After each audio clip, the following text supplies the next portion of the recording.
Ex-National Security Advisor Michael Flynn has pleaded guilty to making false statements to the FBI about meetings with Russia's ambassador weeks before Donald Trump became president. The charges were brought by special counsel Robert Mueller, as part of his inquiry into alleged Russian meddling in the 2016 U.S. election. Mr. Flynn is the most senior member of the administration to be indicted. He also revealed he was cooperating with Mr. Mueller's inquiry. Significantly, a statement made by Mr. Flynn to prosecutors appears to implicate a more senior, though unnamed, Trump team official, indicating the direction in which Mr. Mueller's investigation may be heading. Numerous U.S. media outlets said the senior official now under the spotlight is Jared Kushner, Mr. Trump's advisor and son-in-law. Appearing in a federal court in Washington, D.C., he admitted to one count of knowingly making false, fictitious, and fraudulent statements. According to an AFP reporter in court, the judge accepted Mr. Flynn's guilty plea and said he would not face trial.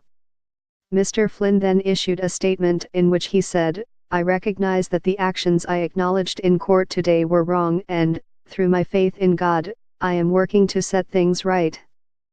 He said his plea and cooperation deal reflect a decision I made in the best interests of my family and of our country. The retired Army Lieutenant General is unlikely to serve more than 6 months in prison. The White House issued a statement saying that nothing about the guilty plea or the charge implicates anyone other than Mr. Flynn. A presidential appearance in front of reporters was then cancelled. As he was escorted from court by FBI agents, a handful of protesters shouted "criminal" and "lock him up," echoing a chant he led against Hillary Clinton during the Republican Party convention last year. Mr. Flynn was forced to resign 23 days into his job in February, a month after he was questioned by the FBI for misleading the White House about meeting then-Russian Ambassador Sergei Kislyak during the transition period, before Mr. Trump took office. Then, just over a week ago, U.S. media said his legal team had told the president's lawyers they could no longer discuss the case, prompting suggestions that he had begun cooperating with prosecutors. It is not clear why he did not tell the truth to investigators.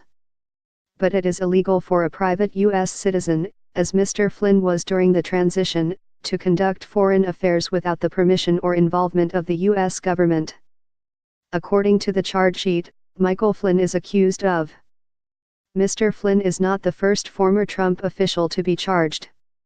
In October, Mr. Trump's former campaign manager, Paul Manafort, and his business associate Rick Gates were accused of conspiring to defraud the U.S. in dealings with Ukraine. Both deny the charges. Another ex-aide, George Papadopoulos, has also pleaded guilty to making false statements to FBI agents. By Anthony Zurcher, BBC News North America reporter. Michael Flynn lost his prized National Security Advisor post because of December 2016 conversations he had with Sergei Kislyak. Now he's facing criminal charges.